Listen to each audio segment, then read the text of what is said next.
We've got a great menu of panels with marvelous speakers who have insights onto the Gülen movement from a number of different perspectives. Our first perspective this morning will be sociological approaches to the Hizmet movement. We have as our chair of this morning's panel a dear friend and mentor of mine, Professor Cherif Bassiouni. Many of you know him by his international reputation. He is the founder of the International Human Rights Law Institute at DePaul University. He was a nominee for the Nobel Peace Prize in the late 1990s. He is a pillar of the Muslim community here in Chicago in the United States, and a scholar, not only a legal scholar of international renown, but a Muslim scholar of international renown. And it's just an honor to have him with us this morning and to have him chairing this panel. Our first panel this morning focuses on sociological approaches to the Hizmet movement. And to introduce our distinguished panelists, I turn our proceedings over to Professor Cherif Bassiouni. Well, thank you, Scott, for this kind introduction. As you know, Egypt for many years had been part of the Turkish Ottoman Empire. And I have an affinity for it because on both sides of my family, I have, on my mother's side, my great-grandmother was Turkish, and on my father's side, my great-grandmother was Turkish as well. So when I was a child and I was reluctant to accept my mother or father's dictates, they would always say that I inherited all of the Turkish genes because, Turks are very stubborn and strong-headed. And so the story that was prevailing in Egypt at that time, because there was still, at least when I was a young boy, still a great deal of Turkish influence, and a lot of Turkish words were in the Arabic language, but the story was that an Egyptian was having an argument with a Turk about a recent event that had come out in the newspaper. And the recent event was something very shocking. There was a murder, and the person was killed. And so the Egyptian said, I'm not really sure, but I think he was killed because the one who killed him stabbed him with a knife. And the other one says, no, he stabbed him with a scissor. Knife, scissor, big fight occurs. The Egyptian guy takes the Turkish fellow, dumps him into the Nile until the man is about to drown. He says, this is the last chance that you have, knife or scissor. The man is drowning, and in his last breath, his hand comes up.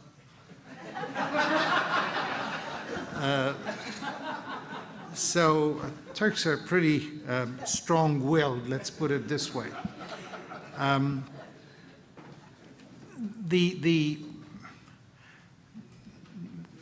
The Hizmet movement is, I think, and of course you know about it more than I do, and you've heard a lot of discussions about it as well as of yesterday, is in a sense quite a unique movement. First of all, because of its spiritual dimension, but also because of its sociological organization, which we're going to hear about in this panel. In a sense, one would almost ask, what is the blueprint of an organization which may start with an idea and then sort of makes its way to such a broader base of the population and basically becomes part of the social fabric of a given society and impacts on a society, if you will, truly through what becomes a grassroots movement. And in the United States, we always speak of grassroots movement and political movements, but for all practical purposes, none of these grassroots movements, just watch the Tea Party, have really a sociological depth or a sociological dimension. They're political reactions to a given moment, to something.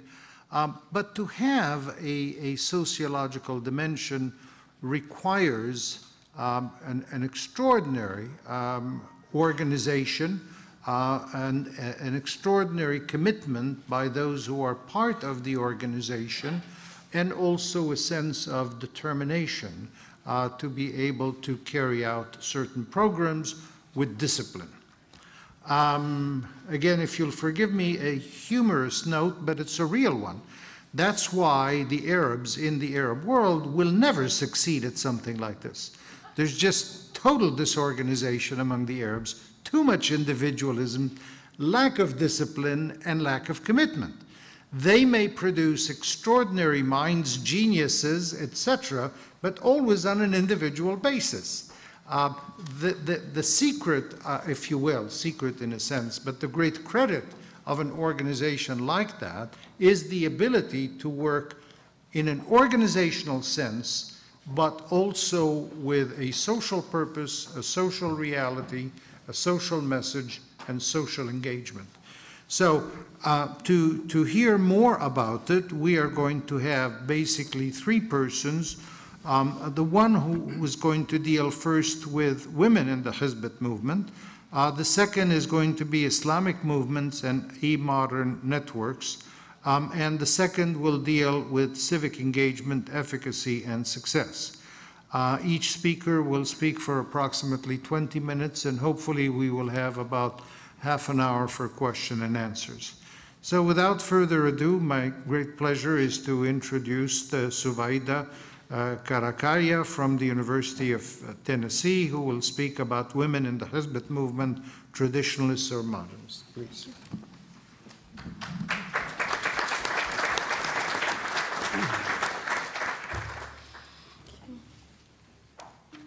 Good morning, everybody, ladies and gentlemen.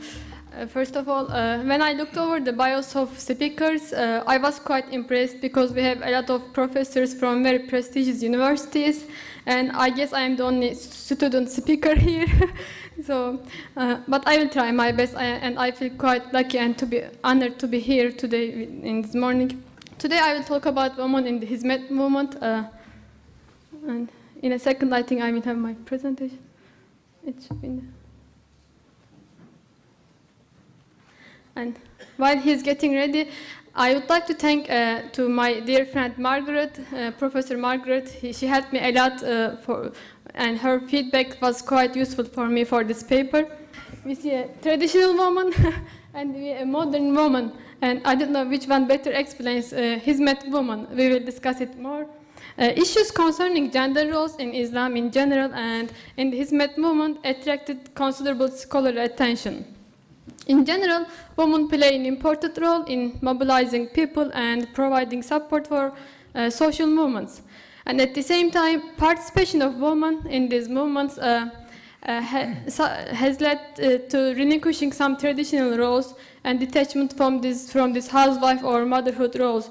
More public participation, new modes of access to public spheres. And the role of women in the Hizmet movement is also crucial. They play significant roles. However, after reading the existing studies in the subject, I realized that the status of women remains controversial. There are still questions which remain unanswered, and people are quite curious about it. So this increased my motivation to do some research in this area. And the purpose of this study is to shed some light on this issue and to explore gender roles with an individualized surveys. And personally, I live in the US for 4 years, and I get a lot of questions regarding gender roles and in Islam in general, women. So this also increased my motivation to do some research in this area. So in order to explore gender roles, we can, oh, sorry, I don't know what's this. Okay, here we go. In order to explore gender roles, we can look at Mr. Gülen's ideas in this issue. We can also look at existing perspectives and practices in the movement, perspectives of women affiliates. First of all, Mr. Gülen, or known as Hoca Efendi, encourages women's education and employment, which is highly appreciated by many Western scholars. However, at the same time, he promotes motherhood and regards motherhood as a primary sacred duty for women. And this has led to some critics because it is argued that a promotion of motherhood implicitly limits women's professional equality with men. And Gülen also advocates complementary gender roles rather than a Western concept of full equality with men, and acknowledges some natural differences between men and women. Lastly, Gülen is against gender segregation. He points out that women and men prayed together during Prophet Muhammad's time, and women were quite active in the society, so he does not approve segregation of women. And if you look at existing studies, they by and large focus on the in-depth interviews or field studies conducted with women affiliates. And overall findings indicate that although Gülen's ideas are quite progressive, the status of women in the Hizmet movement is still questioned. Especially, there are a couple of major critics. I put them here. First of all, women have less visibility compared to men in the movement. We go to dialogue dinners or other interfaith, intercultural activities, and we don't get to see a lot of women. It is all male-dominated. Where are those women? That's the common question asked in the United States. And let me ask you this question. Do you agree with this statement? Could you please raise your hands if you agree? Yeah, we have quite a lot of people who agree with this statement. And personally, I also agree. Unfortunately, yes, women are less visible compared to men. And I will talk about this more, the possible explanations or reasons for that. Second, gender segregation. Although Gülen does not promote gender segregation, the field studies indicate that gender segregation is practiced among affiliates in private spaces. That's another source of critique. And third, the Western concept of full equality with men remains unachieved, far from being achieved. Although women are encouraged to have employment and education, but they lack decision-making power within the movement. They are less significant compared to men, and all the leadership or higher positions are all dominated by men. That's the critical argument. And lastly, as I said, promotion of motherhood is another critique. Why? Because this emphasis on motherhood might limit women's professional equality in the professional life. That's another critique. And these existing studies, they all look at investigate small number of women who come from similar backgrounds, socioeconomic backgrounds. Therefore, it is hard to make generalizations with such a narrow focus. And here I argue that more research is needed, and that's I try to fill this gap and contribute to this literature by doing some more research and looking at more broad spectrum of women. I conduct interviews, surveys with women from very diverse backgrounds. And so who are these women affiliates? Where do they come from? Do they have any collectively shared attitudes and norms or not? And do they accept this secondary status attributed to them? In other words, do they agree with these critics that I just mentioned? So I hope to answer some of those questions with this research. Specifically, I argue that association with Hizmet movement alone cannot determine gender roles. There are other potentially important factors such as education, exposure to Western culture, employment, and socioeconomic background. These stuff are also influential. Specifically, women affiliates who are employed, more educated, more exposed to Western values, and more active within the movement are expected to be more aware of women's rights and more likely to advocate higher status of women.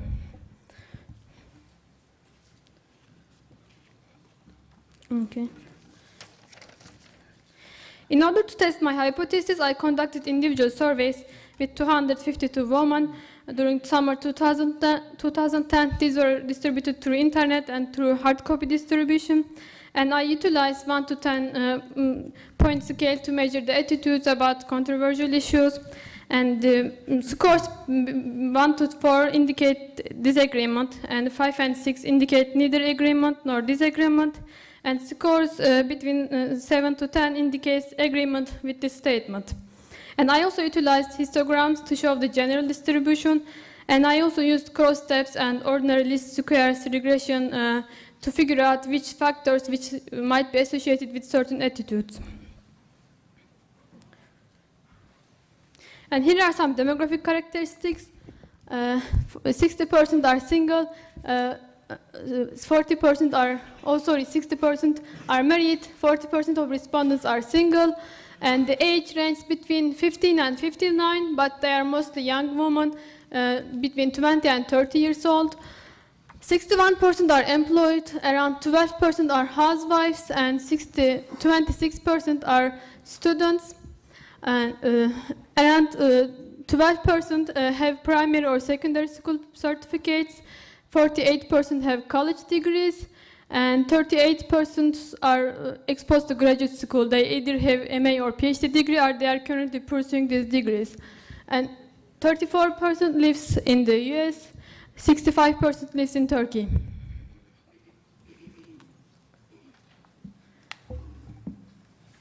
And there's a positive impact of association with Hizmet movement. 87% agree that association with Hizmet movement's activities made them more social and outgoing. And 77% agree that they became more aware of women's rights after engaging in activities of the movement. And among the activities, sohbetler, religious gatherings are the most common type, most popular activity.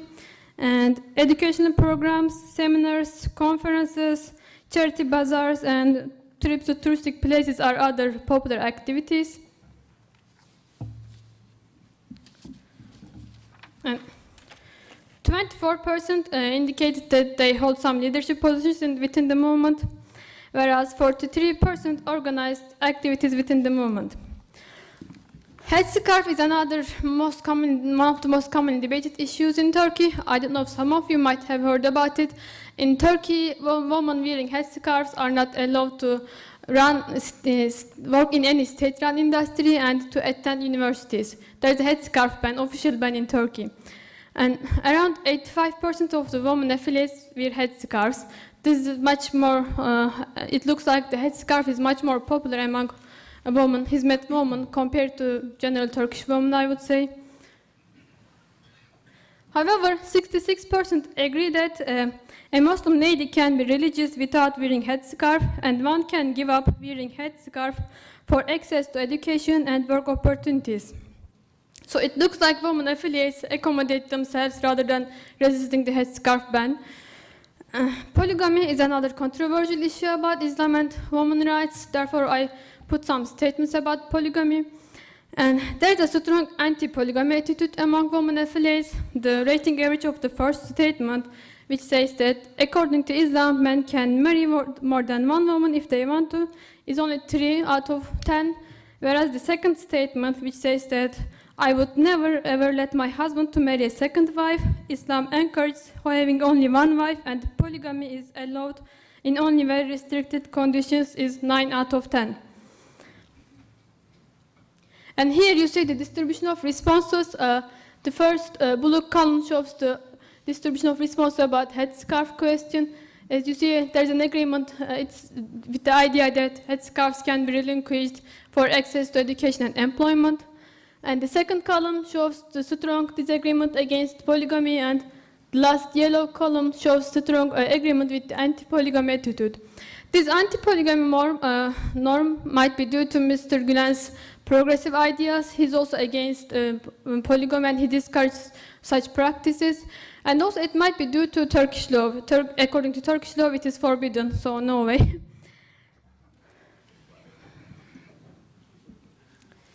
Okay. And I also put some questions about leadership roles and equal opportunities. And the first statement says that females can be administrators. Islam does not forbid that. As you see, a lot of women agree with this statement. And they're also willing to have equal education and job opportunities with men. The second statement, 69% agrees with this statement. You can see the first and second columns 9 and 10, there's a strong agreement. And lastly, they reject man's monopoly in leadership, in having monopoly in the leadership positions within the movement. So they don't agree with the statement that men in the Hizmet movement should be more active than women, and they should have administrative positions. So looking at these findings, it looks like the women don't seem to be accepting this secondary status or secondary less significant roles attributed to them. So I should speed up. Anyway, but the story does not end here. I mean, first of all, let me briefly summarize this. Their willingness to have leadership roles does not indicate that they are going to automatically have this. First of all, we need to see the ideas of men affiliates as well. This might be an interesting future research, whether they have the same progressive ideas or not. Second, there are other factors that might be a reason for women's less visibility. For example, headscarf ban in Turkey is a big challenge for a lot of women. And in the US, sometimes language barriers occur. Women come to the US after marriage, they cannot speak English. This limits their ability to be active in the movement or in the society. And third, motherhood, regardless of being promoted or not, it's a part of a lot of women's life, so it might be another reason for women, another challenge, I would say. Okay. And there are some other findings. I will try to speed up. Although they promote equal opportunities, but they don't like the idea of having full equality with men, and they strongly support complementary gender roles.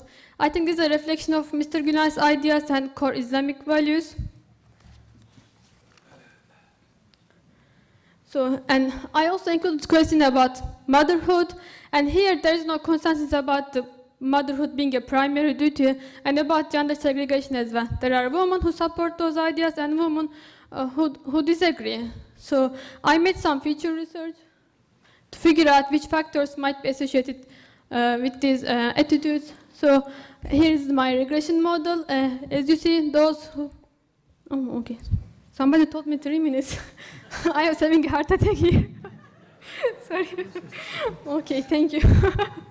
Anyway, so here is my regression model. The independent variables are education, age, US residence, being a housewife, activism within the movement, how often they participate in the activities, and marital status. Here, as you see, women who are more educated are less likely to support gender segregation, and women who live in the US also less likely to support gender segregation. And here you see the cross steps. There is an increasing trend for disagreement as the education level goes up for the supporting gender segregation, and there is a decreasing trend for agreement as the education level goes up. And here's my model for motherhood as a primary duty. Here, housewives are obviously more attached to motherhood role, whereas the women who are more active within the movement are less likely to accept motherhood as a primary duty. Okay. And here's my conclusion. So all of these findings indicate that they are neither traditionalists nor modernists. They are somewhere in between. I mean, some of these findings might be source of further critics, such as their unwillingness to have full equality with men. On the other hand, some findings are quite, I would say, optimistic for willingness to have leadership positions and that stuff. Let me wrap up quickly. So they advocate women's social, political, and economic rights while preserving Islamic principles and values. And they insist on complementary gender roles while rejecting full equality with men. And they do not accept these limited gender roles attributed to them. And their preferences vary according to socioeconomic background and other factors, which supports my hypothesis. Thank you so much. That's the end of my presentation.